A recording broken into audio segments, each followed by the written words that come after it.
tenons avec révérence devant notre Père, tenons avec honneur envers celui qui nous a aimés le premier.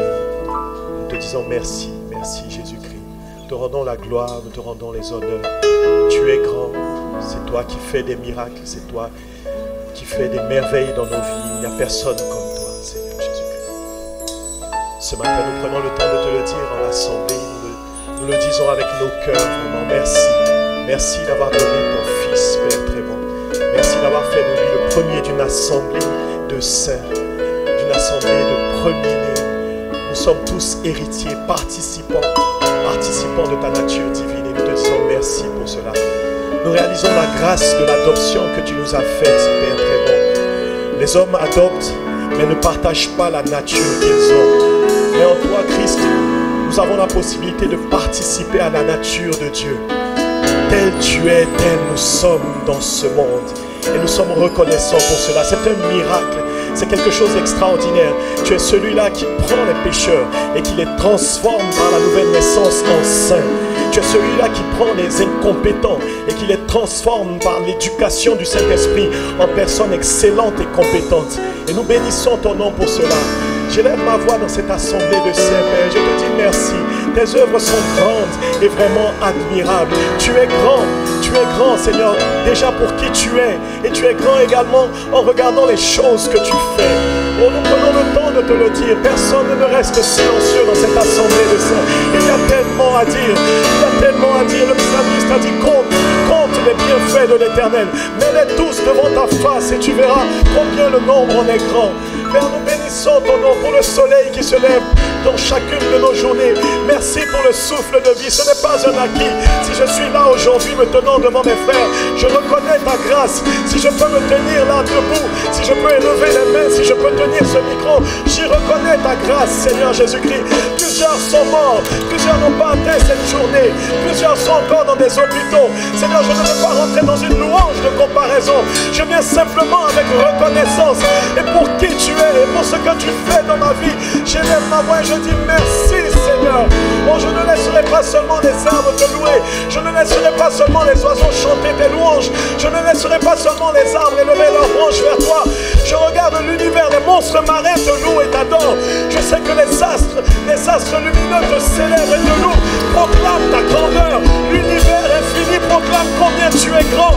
Mais je ne laisserai pas la création le faire. Je me lèverai en adorateur et en esprit et en vérité je t'adorerai ce matin. Oh la je publierai ta bonté, Seigneur, ta bonté, ta fidélité. Je proclamerai ta justice, ta bienveillance, ta sainteté. Oh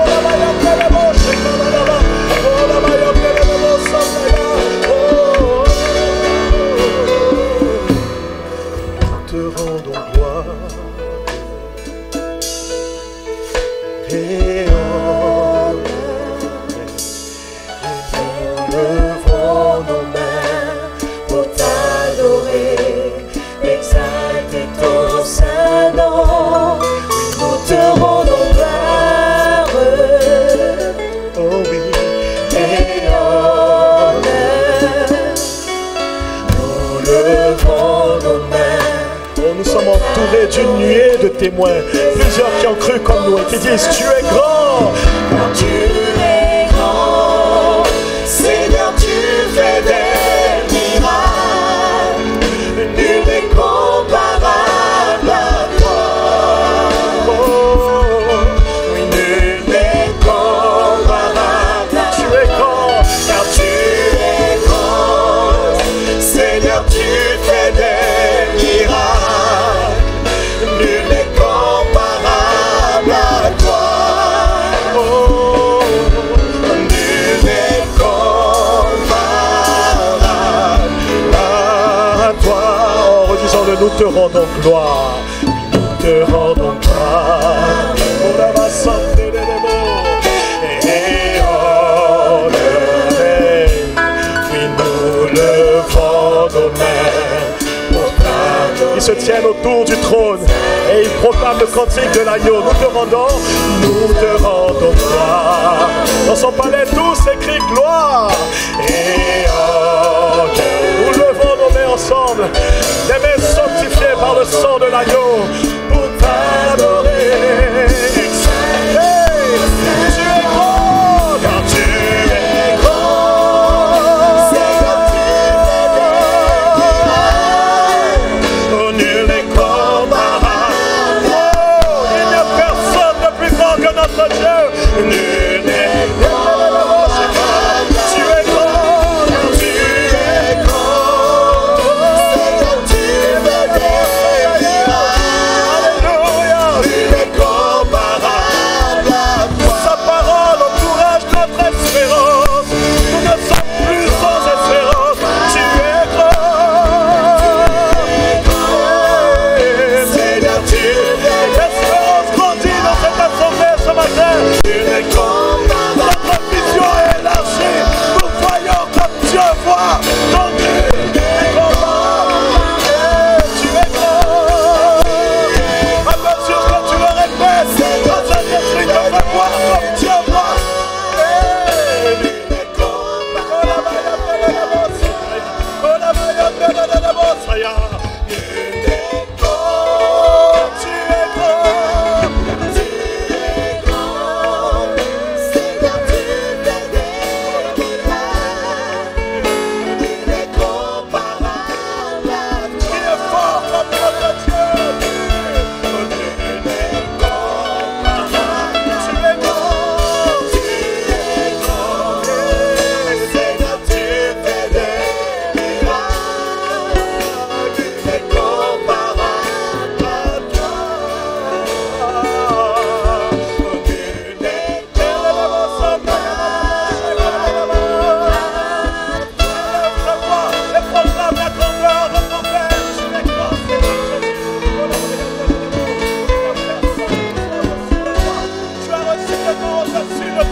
Ce matin, je choisis de contempler ce nom merveilleux, Jésus. Je choisis de contempler ce nom.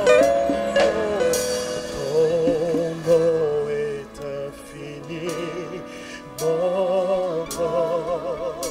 Les yeux sont sur ce nom. Ton nom est infini, mon Dieu. Ayant les yeux fixés sur Jésus, ta majesté. Ta majesté s'élève au-dessus des cieux, que ton nom est infini, mon oh, ma foi grandit à mesure que je dis ton nom est infiniment grand. Ton nom est infini, mon grand. Ton nom, Jésus, ton nom est infini, mon grand. Majesté, ta majesté s'élève au-dessus des cieux, que ton nom est infini. Oh, redis-le, ton nom est infiniment grand.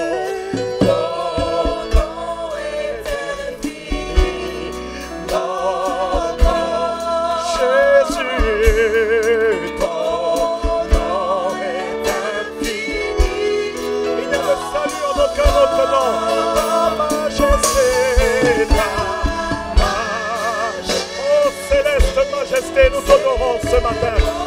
Hey, que ton règne vienne et que ta volonté soit faite sur terre comme au ciel. Nous t'honorons, majesté, ce matin.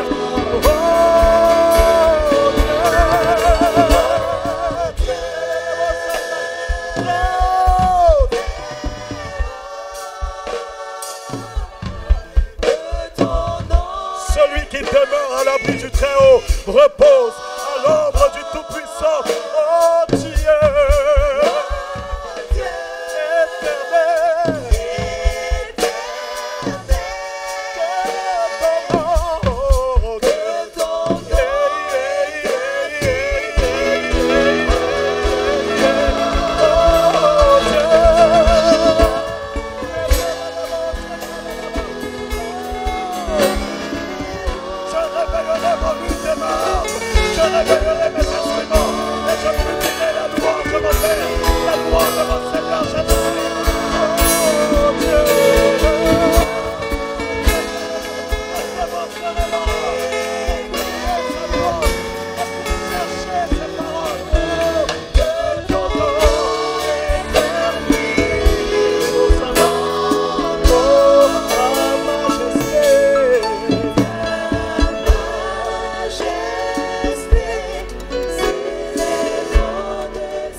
frissonnons avec nos voix. Oh Dieu, Oh Dieu, très haut, que ton nom est infiniment grand. Oh Dieu éternel, que ton nom est infini. à pleine voix ce matin. Grand. Oh Dieu, Oh Dieu, très haut, très haut, assemblée des saints de loup. que ton nom est infiniment Oh Seigneur, grand. oh Dieu, Oh Dieu éternel. éternel, Oh, portes élevez vos linteaux, portes éternelles, élevez-vous. Que le roi de gloire fasse son entrée. Oh, Dieu. Qui donc est ce roi de gloire? C'est le Seigneur Jésus-Christ. Qui donc est ce roi de gloire? C'est l'éternel fort et puissant, puissant dans le combat. Oh Dieu. Voilà le roi de gloire.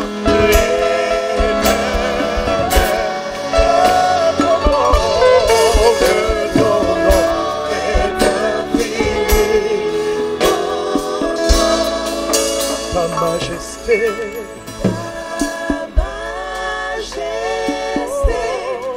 s'élève au-dessus des cieux, que ton nom est infiniment grand. il est ici, il est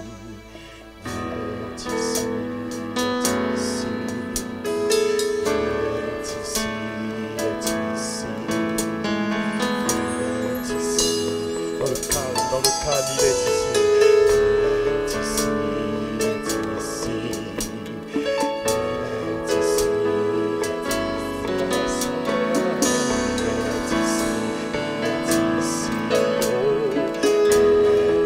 Disposons-nous, disposons-nous, il est ici.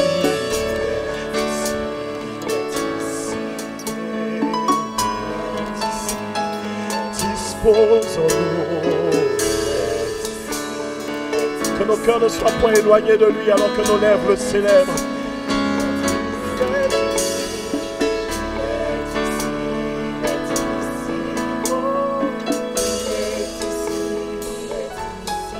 Il est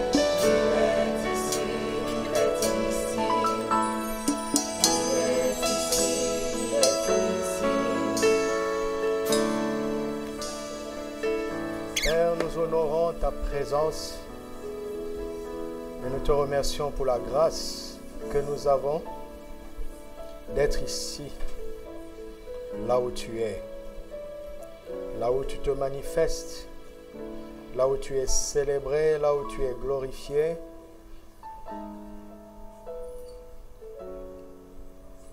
Là où tu te révèles et là où tu parles. Parle à nos cœurs, parle à nos cœurs, parle à nos cœurs. Parle à nos cœurs, je t'en prie, parle à nos cœurs. Fais-nous entendre ta voix. Fais-nous connaître les profondeurs de ta vérité et de ta volonté. Oh, éclaire-nous, je t'en prie. Édifie-nous en tant que peuple, en tant qu'Église, afin que notre vie puisse t'honorer, afin que nous puissions montrer à la face de cette terre ces bonnes œuvres qui prouvent que tu existes et que tu es notre Père. Au nom de Christ Jésus, Amen. Alléluia. Voici comment Christ circoncit nos cœurs. C'est notre titre. Voici comment Christ circoncit nos cœurs. Au premier culte, j'ai parlé de voici pourquoi Christ circoncit nos cœurs. Le comment est différent du pourquoi, n'est-ce pas? Je dis ça pour que tu prennes le CD pour écouter et réétudier toi-même. Voici comment Christ circoncit nos cœurs. Pourquoi Christ circoncit nos cœurs? C'est pour amener chacun d'entre nous à une bonne connaissance de soi. La connaissance la plus importante après la connaissance de Dieu et de la vérité dans la vie, c'est la connaissance de soi. Chacun a besoin de se connaître dans ses points forts et dans ses points faibles et de se protéger. Et ça, c'est le pourquoi Christ circoncit nos cœurs. Caleb a marché pleinement dans la voie de Dieu parce qu'il marchait dans la droiture de cœur. Et il dit cela à Gilgal, le lieu de la circoncision. Alléluia. Alléluia. Gilgal, le lieu de la circoncision, est le point de départ pour recevoir la double portion de son héritage.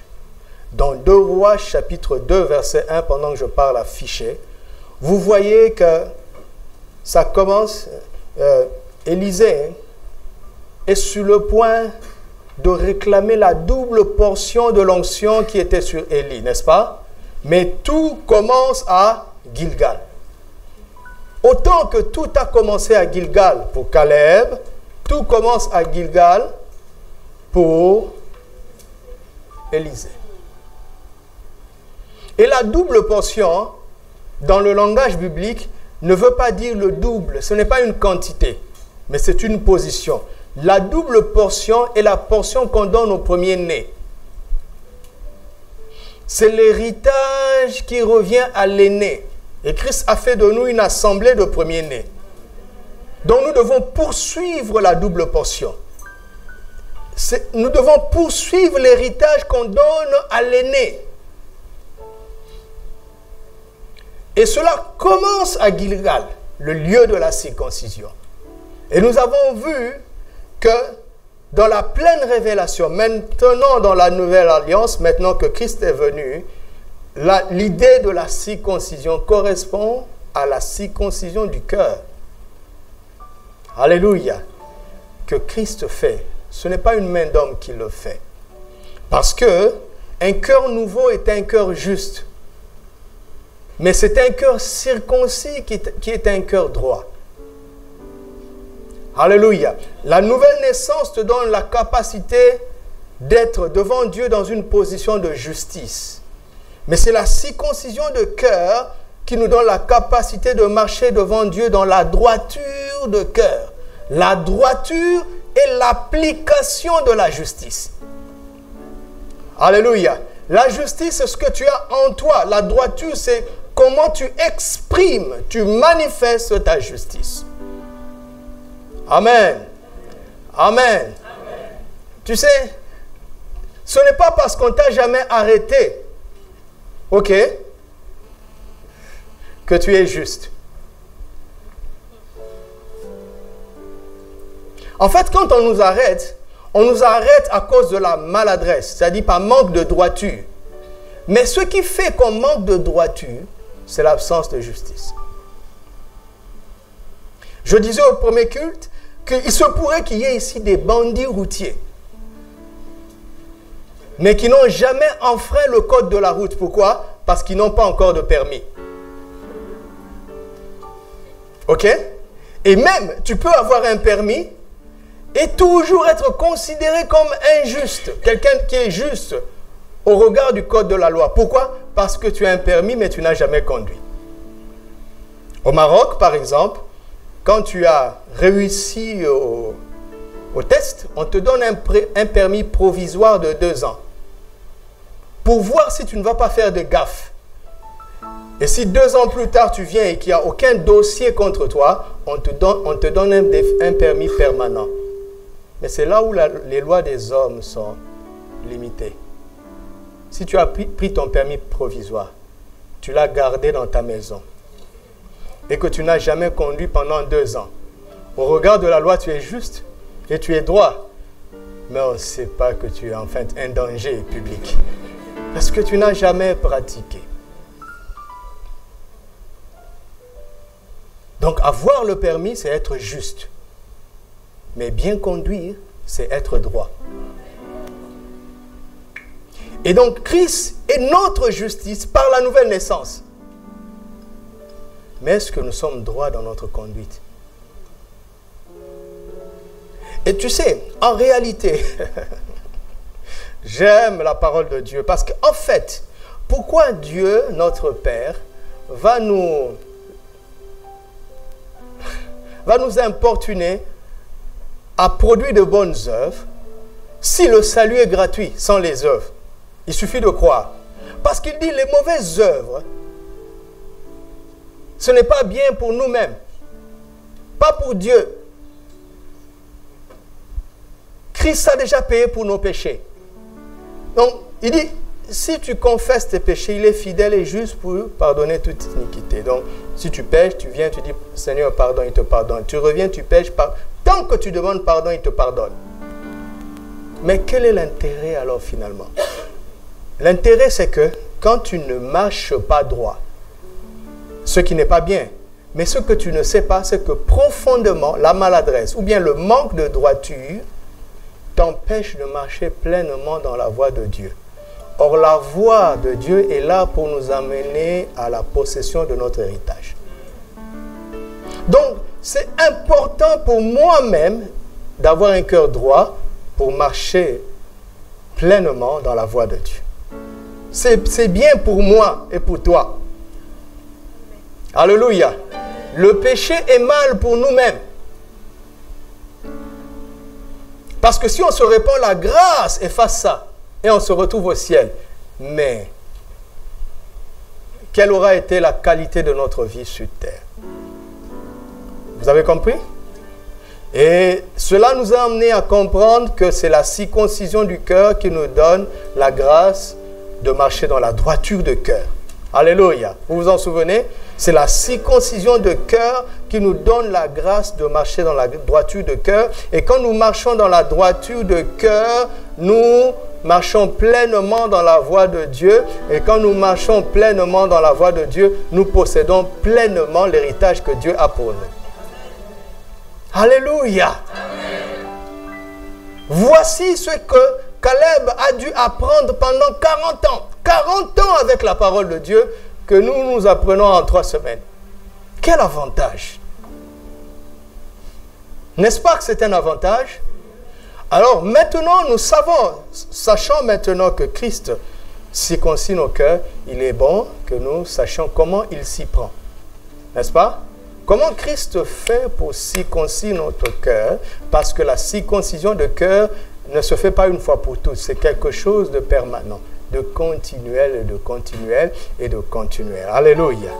Donc, toi et moi avons besoin de savoir comment Christ s'y prend.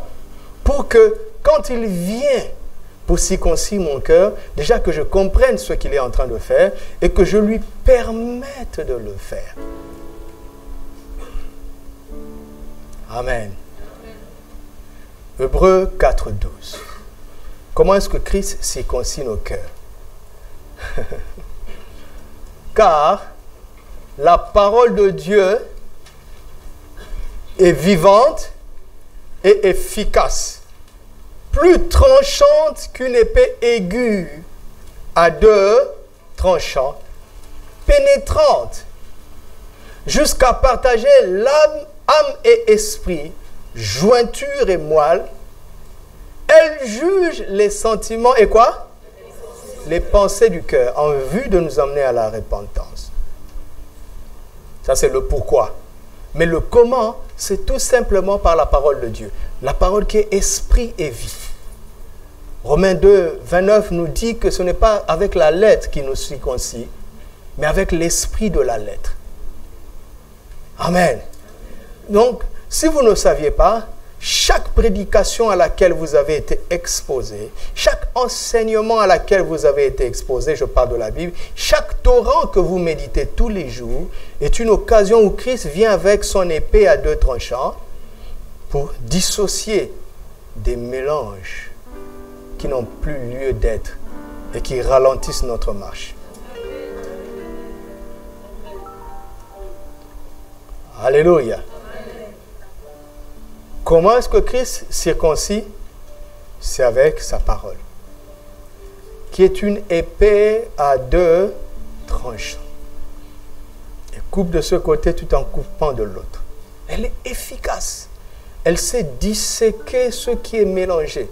Là où le scanner humain ne voit pas la séparation, la parole sait trouver la ligne de séparation et disséquer de manière spirituellement chirurgicale. Alléluia.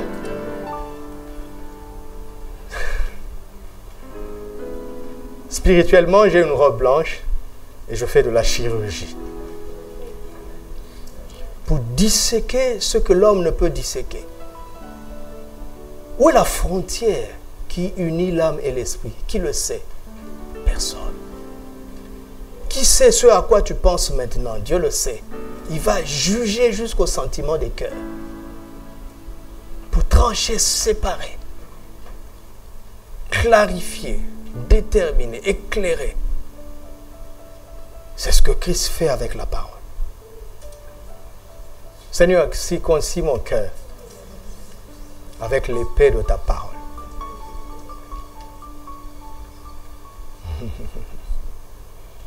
Alléluia. L'épée de la parole. L'épée de la parole. Éphésiens 6, 17 nous dit que la parole de Dieu, c'est l'épée du Saint-Esprit. N'est-ce pas? Alléluia. Et dans le combat spirituel, nous n'avons qu'une seule arme offensive. C'est la parole de Dieu dont nous sommes conscients qu'elle est l'épée du Saint-Esprit. Alléluia. Et dans ce combat spirituel, Dieu nous a donné l'épée de son esprit, qui est la parole de Dieu. Quelle relation entre Hébreux 4, 12 et Éphésiens 6, 17? Hébreux 4, 12 ne parle pas de combat, n'est-ce pas? N'est-ce pas?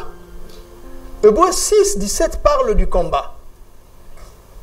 Éphésiens. Sachant que la montagne dont Caleb doit s'emparer est un territoire occupé par des géants. Et Caleb, dans son discours à Josué, il ne tient pas compte des géants. Parce qu'il sait que s'il y va avec la parole de Dieu, il va réussir. Ce que Dieu dit être à toi est à toi. Peu importe qui l'occupe et comment il est, ça ne compte pas parce que la bouche de Dieu a parlé.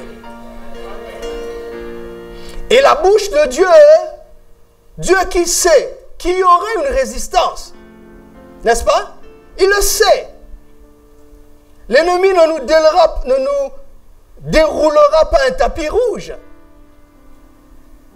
Mais Dieu nous donne l'arme la plus redoutable qui soit. L'épée avec laquelle le Saint-Esprit lui-même combat. Et c'est quoi? La parole de Dieu. Et il sait que celui qui a cette épée ne peut pas échouer. Et le diable le sait. Il sait que quand tu te lèves contre lui avec la parole, il n'a même pas besoin de résister. Parce que cette parole est celle qu'il a créée lui. Et c'est la même parole qu'il a déchue. C'est la même parole qu'il a condamnée. C'est la même parole qu'il a déjà inscrit en enfer. C'est la même parole qui a décidé qu'il est perdant et il restera perdant à jamais. L'ennemi croit à la parole. La question, est-ce que l'héritier croit à cette parole? Tout se joue là. Dans ma relation avec les Écritures. Ça ne sert à rien de comptabiliser l'armée de l'ennemi. De regarder l'ampleur de Goliath, ça ne sert à rien. Écoutez David, il dit, quel est cet incirconcis? Alors que tout le monde voyait un homme de guerre depuis son enfance, un guerrier imposant. David voyait qu'il n'est pas passé à Gilgal. Qu'est-ce que tu vois? Vous savez ce que Jésus nous a dit? Jésus nous a dit ceci. Ne parlez jamais de vos montagnes, mais parlez à vos montagnes. Et ce n'est pas la même chose. Tu sais, quand tu vas voir un médecin, il te parle de ta montagne. Quand il regarde les hommes, il dit, oh mon Dieu, c'est une maladie incurable. Regarde le scanner, regarde, regarde. Tu vois cette zone blanche là, c'est une tumeur. Et tu y crois.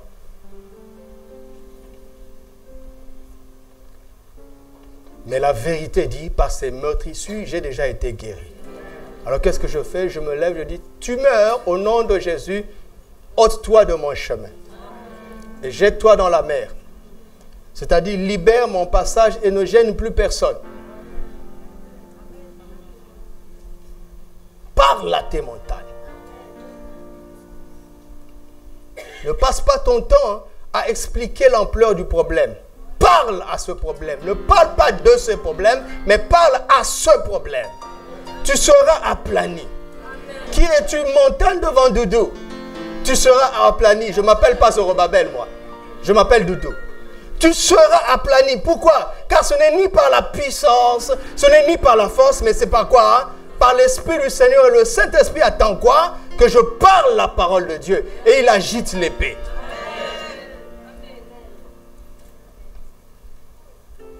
Mais, cette arme, dans Ephésiens 6, 17, cette épée, elle sert à quoi?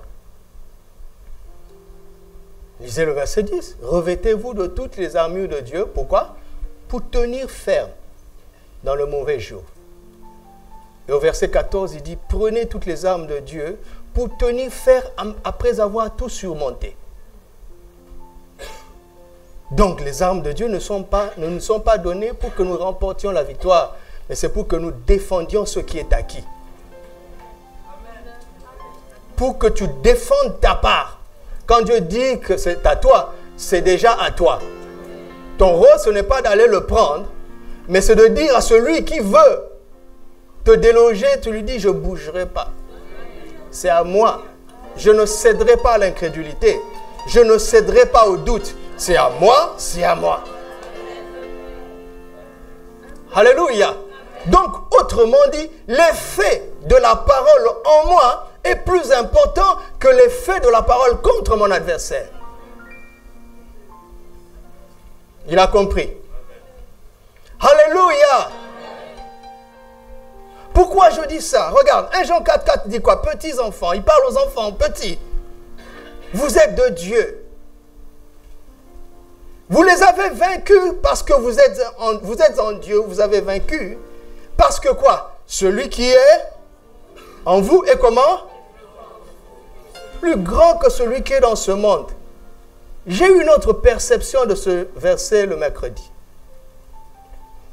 Écoute. Il y a le monde, je suis dans le monde, et il y a en moi celui qui est plus grand que celui qui est dans ce monde. D'accord? Donc, si le monde s'oppose à celui qui est en moi, qui va gagner? Qui? Pourquoi? Parce qu'il est plus grand, il n'y a pas match. D'accord? Mais écoutez ce que l'apôtre dit. L'apôtre dit, mais entendez un peu ce que j'ai voulu vous dire. J'ai voulu vous dire ceci. Celui qui est plus grand que celui qui est dans le monde, il est en toi. Donc, celui qui est dans le monde sait que celui qui est en moi est plus grand. Et celui qui est en moi sait qu'il est plus grand que celui qui est dans le monde. Si on organise un combat, Satan déclare chaos tout de suite. Entre eux, ils se connaissent. Mais la question, le problème, c'est que le plus grand est en moi.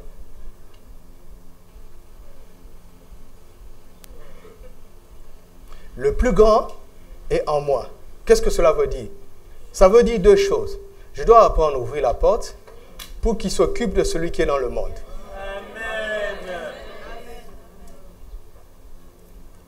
En attendant d'ouvrir la porte, je dois apprendre à l'honorer. Tu vas défendre celui qui te frustre tous les jours? Mais il nous défend quand même, tellement il est bon. Celui qui est en moi, en moi. En moi. En moi, en moi, en moi, en moi. Christ en nous. C'est l'espérance de la gloire. À celui qui peut faire par la puissance qui agit en nous, infiniment au-delà de tout ce que nous demandons où? En nous, en nous. Son œuvre en nous est plus importante que son œuvre en dehors de nous, que son œuvre au travers de nous. Tout se décide par ce que nous lui permettons de faire en nous. Est-ce que quelqu'un m'entend?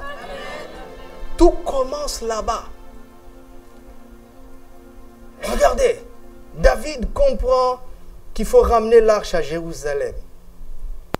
Ils prennent l'arche sur un char. Et le char trébuche, l'arche tombe. Un certain Uza essaie d'aider la présence de Dieu. On n'aide pas Dieu.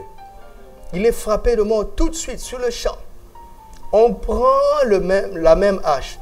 On le dépose dans la maison d'un certain Obed-Édom. Quelque temps plus tard, on apprend quoi? Que Dieu a béni Obed-Édom. Comment? On n'a pas besoin d'expliquer. Il était dedans. Hein? Mais imagine, l'arche qui a tué celui qui voulait le toucher. On vient, on abandonne ça chez toi. Hein? Tu confesses tout le temps. Tout le temps. Donc tu honores l'arche et l'arche te bénit. Tu m'entends? Nous frustrons trop le Saint-Esprit. Nous le limitons tellement que nous l'empêchons de nous défendre contre celui qui est dans ce monde.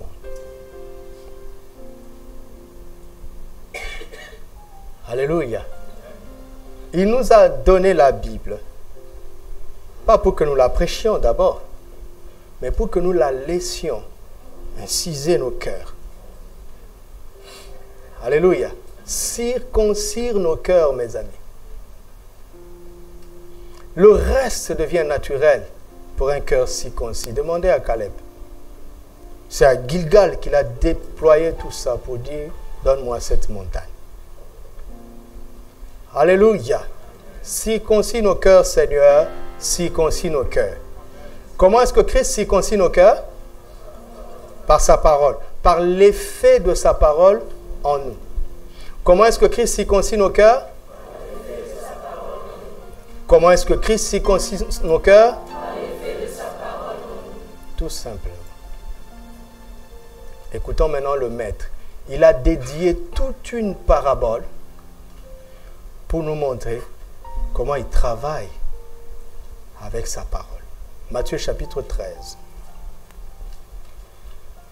Matthieu chapitre 13 est un des passages les plus riches de la Bible.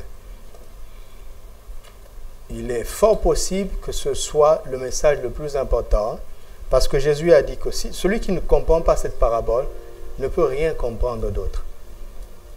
Il ne peut pas comprendre les autres paraboles des Écritures.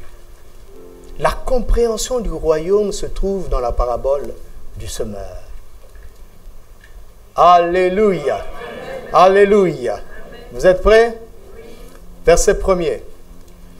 Ce même jour, Jésus sortit de la maison et s'assit au bord de la mer. Une grande foule s'étant assemblée auprès de lui, il monta dans une barque et il s'assit. Toute la foule se tenait sur le rivage.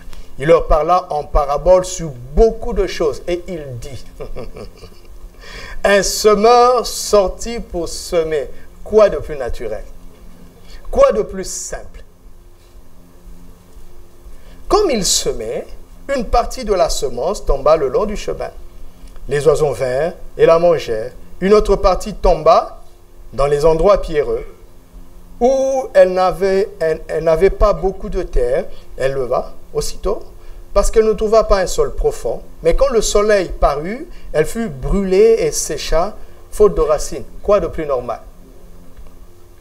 Verset 7. Une autre partie tomba parmi les épines. et les épines montèrent et l'étouffèrent. Une autre partie tomba dans la bonne terre. Elle donna du fruit, un grain 100, un autre 60, un autre 30. Que celui qui a des oreilles pour entendre fasse quoi? Amen. Que Dieu vous bénisse. Rentrez à la maison. Parce qu'il s'y concie par sa parole. Et c'est ce qu'il fait. Amen. C'est fini. C'est fini, non? Puisqu'on déborde, on a aussi le droit de finir avant l'heure. Au revoir. Vous ne voulez pas partir? C'est à vos risques et périls. Non, c'est à votre... Il n'y a pas de risque, ni de péril non plus. Verset 10. Les disciples s'approchèrent et lui dirent, il y a des choses, il y a une manière qui parle dans la foule, et une manière avec laquelle il parle quand on est proche. Il y a le langage de la masse et il y a le langage de l'amitié. Quelqu'un veut s'approcher pour entendre? Amen. Le cœur du maître? Ne reste pas loin. Redouble d'attention. Alléluia. Pourquoi leur parles-tu en parabole? Leur. Ils connaissaient leur privilège. Connais-tu ton privilège? Hein? Est-ce que tu connais ton privilège? Jésus leur répondit. Maintenant, écoutez. Parce que, évidemment, si on demande pourquoi, on doit commencer par parce que. N'est-ce pas? Parce qu'il vous a été donné de connaître les mystères. Pas des choses mystiques, mais des secrets. D'accord? Il vous a été donné de connaître les secrets du royaume des cieux. Et que cela ne leur a pas été donné. Car on donnera à celui qui a, et il sera dans l'abondance. Mais à celui qui n'a pas, on ôtera même ce qu'il a. C'est pourquoi je leur parle en parabole. Écoutez maintenant. Pourquoi? Parce que quand il pose la question pourquoi, Jésus parle d'abord de leur privilège des disciples, mais finalement il répond à la question pourquoi il leur parle à eux en parabole. Pourquoi? Parce qu'en voyant, ils ne voient point. Et qu'en entendant, ils n'entendent ni ne... Vous voyez les deux verbes, entendre et comprendre. Le but, c'est d'entendre et de comprendre. Ok? Et pour eux s'accomplit cette prophétie d'Ésaïe. Vous entendrez de vos oreilles et vous ne comprendrez point. Vous regarderez de vos yeux et vous ne verrez point. Vous voyez, entendre précède voir. Pourquoi? Parce qu'entendre donne la foi. Et celui qui croit verra la gloire de Dieu. Ok? Donc, si tu n'as pas encore vu, continue d'entendre et de croire. Il a dit que celui qui croira verra la gloire de Dieu. Il n'est pas un homme pour mentir. Ne te lasse pas d'entendre. Dis à quelqu'un, ne te lasse pas d'entendre et de croire. Verset 15. Car, pourquoi ça se passe comme ça? Qu'est-ce qui fait qu'on va montrer la même chose à deux personnes? D'accord? Qu'est-ce qui fait qu'on va dire le même message à deux personnes? L'un va comprendre, l'autre ne va pas comprendre. L'un va décoder, l'autre ne va pas décoder. Qu'est-ce qui fait ça? Dans la même église, la même réunion, les mêmes enseignements, les mêmes torrents, l'un grandit, l'autre ne grandit pas. Qu'est-ce qui fait ça? Ce n'est pas le français. Ce n'est pas le français. Parce qu'on peut prendre un interprète qui interprète sa langue maternelle. Ce n'est pas la langue qu'on utilise. Il y a un problème. Qu'est-ce qui fait que tel marche pleinement dans la voie, tel autre échoue? Qu'est-ce qui fait ça? Verset 15. Car le cœur. Vous voyez ça? Le cœur de ce peuple est devenu... Vous avez entendu? Devenu, n'est-ce pas? Cela veut dire quoi? Autrefois, ils n'étaient pas insensibles. Ils avaient retrouvé ce cœur de chair. Alléluia. Ils avaient reçu un cœur nouveau. La prophétie d'Ésaïe 36 avait vraiment eu lieu. Je vous donnerai un cœur nouveau. Je mettrai en vous un esprit nouveau. Je vous donnerai un cœur de chair. J'ôterai de votre corps le cœur de pierre. Et je vous donnerai un cœur de chair. Je mettrai mon esprit en vous. Et je ferai en sorte que vous suiviez, que vous pratiquiez mes ordonnances. Ils sont devenus insensibles. Cela veut dire qu'il fut un temps où ils n'étaient plus insensibles. Il fut un temps où ils avaient eu la grâce d'avoir un cœur de chair. Mais ils l'ont perdu. Ils ont rétrogradé. Il n'y a aucun païen dans la parabole du semeur. Tout est dit pour les croyants. Aucun païen. Parce qu'un païen ne devient pas insensible. Il n'a jamais été sensible pour le devenir.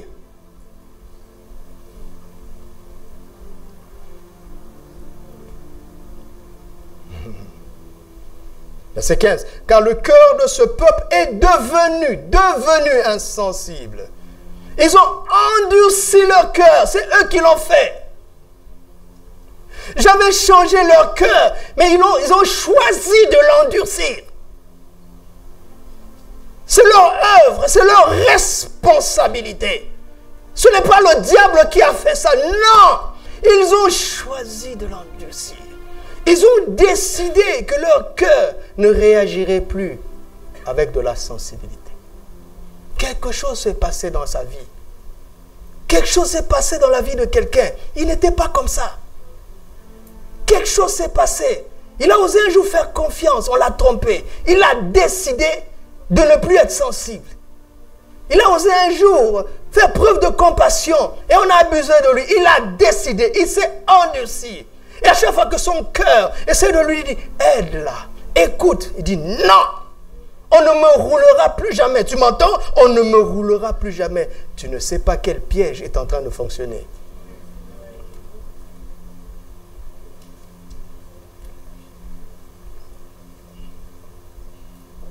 Ils ont endurci leur cœur. Ils ont endurci leurs oreilles. Ils ont fait quoi? Ils n'étaient pas aveugles, ils avaient la capacité de voir. Mais ils ont décidé de ne plus contempler la splendeur de la gloire de l'évangile de Christ. Autrefois, ils contemplèrent 1 Pierre 2, 24. Par ce meurtre, si vous avez été guéri. Il a cru et il n'a pas été guéri. Il a zappé 1 Pierre 2, 24 de sa Bible. Ne me parlez plus de ces choses-là. Il avait cru aux prophéties. On l'a trompé par un faux prophète. Il dit, ne me parlez plus de ces dons spirituels-là. Il choisit ce qu'il doit contempler dans les Écritures. Vous comprenez? Il n'a pas perdu la capacité de voir, mais il a décidé de fermer ses yeux.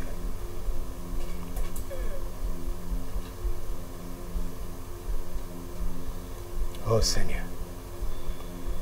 Aide-nous, Seigneur.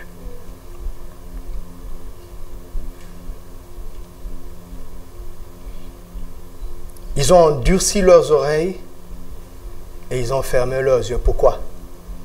De peur. Vous voyez? Il y a un mot qui vient là. On va y revenir. La peur. La peur a commencé à les contrôler. Ils ont quitté le monde de la foi et ils ont rétrogradé dans le monde de la peur.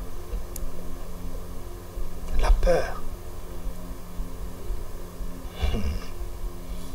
De peur qu'ils ne voient de leurs yeux, qu'ils n'entendent de leurs oreilles, qu'ils ne comprennent de quoi? Leur cœur. Oui, c'est toujours possible de ramener. Dieu se bat pour nous ramener, n'est-ce pas? Qu'ils ne se convertissent et que je ne les guérisse. Arrêtons-nous un peu là. Qui peut refuser d'être guéri?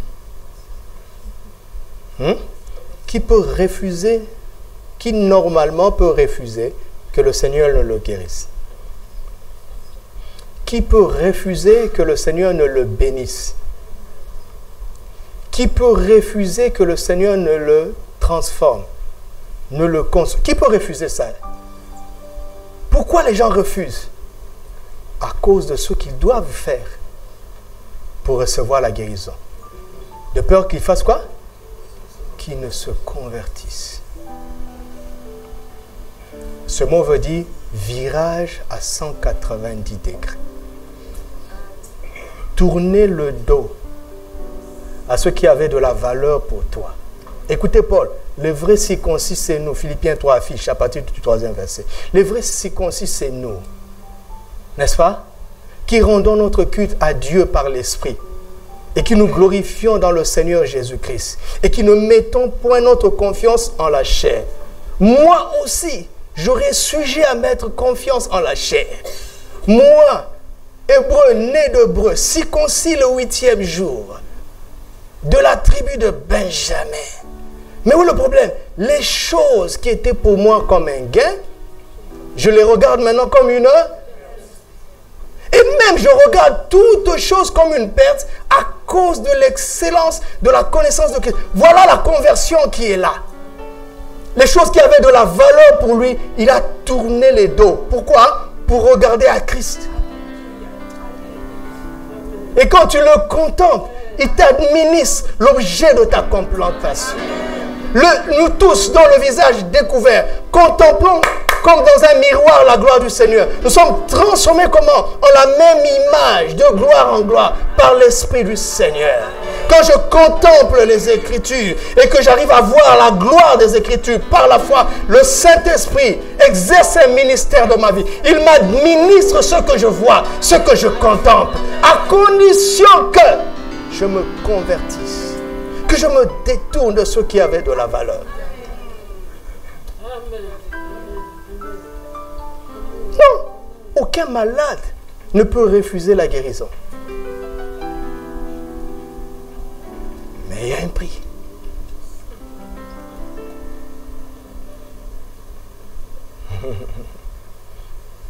Voilà le problème. Et on a nommé des prédicateurs pour leur dire: montre-nous comment recevoir la bénédiction sans nous convertir. Aide-nous à connaître Christ et à connaître Christ excellemment sans considérer comme une perte les choses qui autrefois avaient de la valeur pour nous. Je vis dans l'immoralité. Montrez-moi comment entrer dans le royaume tout en continuant cette relation. Je vis dans le désordre. Baptisez-moi sans que j'abandonne cette voie. Je suis cupide. Je vis dans la corruption. D'accord? Acceptez-moi dans l'église. Mais ne me demandez pas de changer de voie. D'ailleurs, vous aurez une grosse dîme. Pas ici. Pas ici. Pas ici. Et pas seulement pour vous, pour moi-même. S'il me dit laisse ça, je le laisse. S'il me dit va là-bas, j'y vais. Regardez l'église aujourd'hui. Réunions d'enseignement, ils sont peu nombreux. Réunions de prière et de bénédiction. Dieu, laisse-nous tels que nous sommes, mais bénis-nous quand même.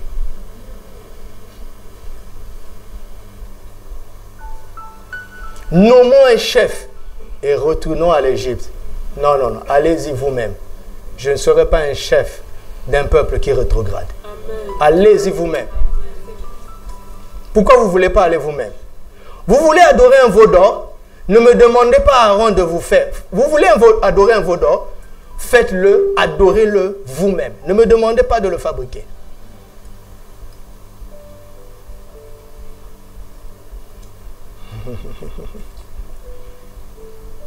Vous voyez là où ça devient chaud. Ça devient chaud pour être merveilleux. Alléluia. Verset 16. Mais heureux sont vos yeux parce qu'ils voient et vos oreilles parce qu'elles entendent. Je vous le dis en vérité, beaucoup de prophètes et de justes ont désiré voir ce que vous voyez, ne l'ont pas vu, entendre ce que vous entendez et ne l'ont pas entendu. Vous donc, écoutez ce que signifie cette parabole. Donc, jusque-là, il n'avait pas encore expliqué. On n'était que dans le parvis. Les vraies choses n'ont même pas encore commencé. Vous voyez où se trouve la guérison? En dehors du lieu saint. Vous comprenez? Vous entendez?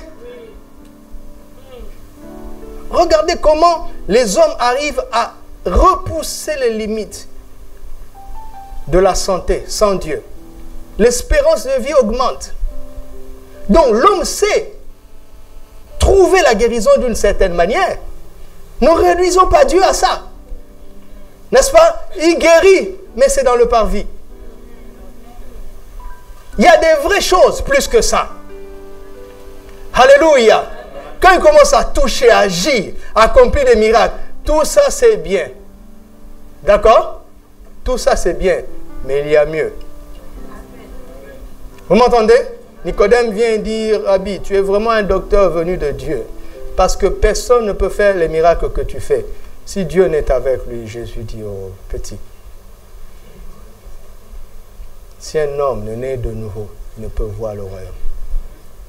Tout ça là, c'était l'échauffement. Le match n'a même pas encore commencé.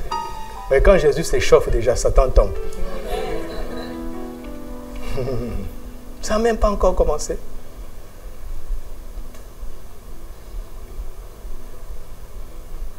Vous donc, écoutez ce que signifie la parabole du semeur.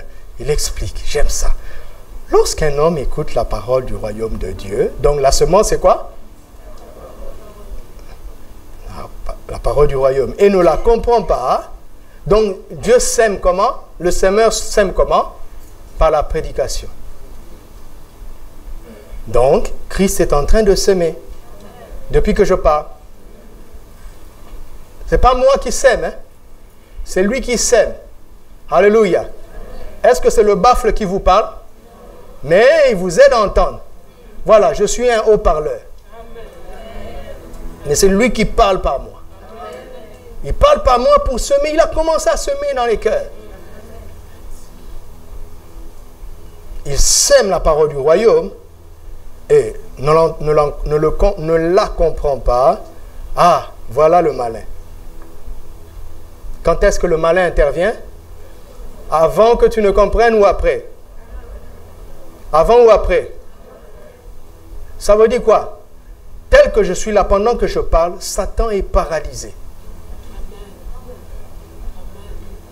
Vous ne croyez pas? Depuis que j'ai commencé à parler, Satan est paralysé. Il ne peut rien faire. Mais il attend la foi ou l'incrédulité.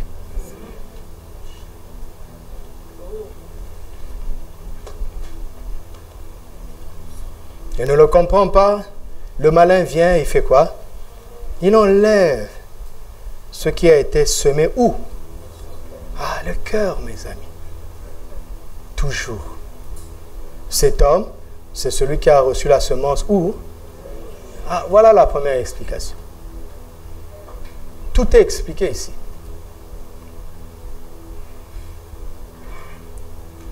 Donc, le cœur qui est comparable au chemin, ce n'est pas le cœur d'un incroyant, mais c'est le cœur d'un croyant qui ne comprend pas. Vous entendez? Vous entendez ça?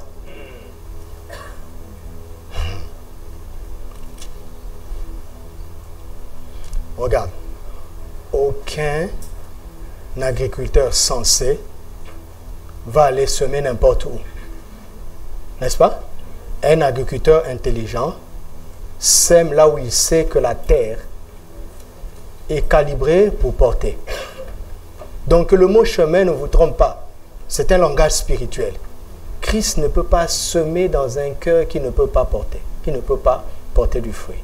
Le fait qu'il sème, le fait que tu sois là, c'est qu'il sait que tu peux comprendre. Amen. Mais nous allons expliquer pourquoi ce cœur qui peut comprendre est un chemin. Verset 20. Celui qui a reçu la semence dans les endroits pierreux, après le chemin, c'est les endroits pierreux, c'est celui qui entend la parole et la reçoit comment? Avec joie. Il l'entend. Mais il n'a pas de racine. En lui-même, il manque de persistance et dès que survient une tribulation ou une persécution, pourquoi? À cause de la parole, n'est-ce pas? Si Satan vient t'attaquer à cause de la parole, mais laisse la parole se défendre. Il ne t'attaque pas à cause de toi, à cause de ce que tu as reçu. D'accord? Dis à la parole que tu as reçue, sors et réponds à ce bandit. Comment on fait ça? En répondant par ce qu'on a cru. C'est un test pour voir si on avait vraiment cru. Dieu a-t-il réellement dit? Oui, il a dit. Point barre, allez, dégage. Ne lui explique même pas. Tu m'entends? Ne lui explique pas, il sait déjà. Alléluia. Si Dieu dit, reçois. Tu dis, amen, je reçois. Et le diable, sur la route, après le culte, sur la route, commence à dire, tu penses vraiment que tu as reçu? Il ne faut pas lui dire, écoute, j'ai reçu parce que Dieu l'a dit. Et tu sais, quand Dieu parle, ça marche. Non, non, non, non. Verset 23, celui qui a reçu la semence dans la bonne terre, c'est celui qui entend la parole et là. Regardez les deux extrémités. Celui qui écoute, évidemment, ne comprendra pas. Mais celui qui entend ne comprend pas nécessairement. Alléluia. Donc le succès, c'est dans le fait d'entendre et de comprendre par la suite. C'est pour cela que Louis II, pour nous les francophones, doit être notre version de base. Les autres sont bons. Summer ne vous dira pas ça, il mélange les deux. Écouter, entendre, entendre, comprendre. Les anglophones, c'est King James. Je ne dis pas que les autres versions sont mauvaises, mais ça doit être la version de base parce qu'il a fait le minimum d'efforts d'interprétation. Pourquoi? Pour rester le plus proche possible de l'original. Parce que les Grecs et l'hébreu sont des langues plus fournies que les Français et nos langues. Par exemple, si je vous dis quelque chose en lingala, vous allez écouter. Vous pouvez même répéter ce que je dis, mais sans entendre. N'est-ce pas? C'est spirituel ici. Et vous voyez des chrétiens qui vous récitent des versets bibliques. Mais quand tu regardes sa vie, tu dis, mais il n'est pas entré en contact avec la vérité. Il est entré en contact avec le verset, avec la religion chrétienne, mais il n'a aucune relation avec Christ lui-même. Je refuse ça dans ma vie. Qu'est-ce qui se passe ici? Il se passe que jusqu'à hier soir, hier dans la journée, pour moi dans ce parabole, il n'y avait que 4 catégories. Il y avait le cœur chemin, le cœur pierreux, le cœur épineux et le cœur bonne terre, jusqu'à hier après-midi. Et j'ai découvert qu'il y a un cœur endurci, devenu insensible. Ça fait 5. Vous entendez? Ça fait 5. Christ vole au secours de ces 5 formes de cœur. Pourquoi? Parce qu'il est conscient de ce que j'appelle le monde intérieur de chacun. Car c'est de l'abondance du cœur que quoi? Que la bouche parle. Il dit, mais d'où viennent les crimes, les meurtres, toutes ces choses? Ça vient d'où? Du cœur. Faites l'ONU comme vous voulez. Faites le Conseil national de sécurité comme vous voulez. Hein? Menacez les gens avec des bombes nucléaires comme vous voulez. Faites des embargos comme vous voulez. Faites des prisons comme vous voulez. Tant que le cœur sera mauvais, ces problèmes ne finiront jamais. C'est pour ça que le ciel est tranquille, paisible. Pourquoi? Parce que ceux qui vont s'y retrouver là-bas auront des cœurs circoncis. C'est dans le cœur. Et Christ vole au secours de nos cœurs. Comment? Il considère le monde intérieur de chacun. Pendant que je vais citer ces 5 mondes intérieurs, chacun a intérêt à se déterminer. Parce que ce n'est pas une parole de condamnation, mais un message pour nous pousser à la repentance, afin de permettre à Christ de circoncire nos cœurs. Et il le fait comment? Par l'effet de sa parole dans nos cœurs. Pas par sa parole, mais par l'effet de sa parole dans nos cœurs. Parce que nous permettons à sa parole d'accomplir en nous. Pas pour notre voisin. Alléluia. Pendant que je parle, ne pense pas à ton voisin. Pense à ton propre cœur. Alléluia. C'est un problème de monde intérieur. Le premier monde intérieur, j'appelle ça le monde intérieur de la peur. Le cœur chemin. Il était sensible, il est devenu insensible. Pourquoi? À cause de la peur. Quelque chose l'a traumatisé quelque part. Il est rentré dans sa coquille.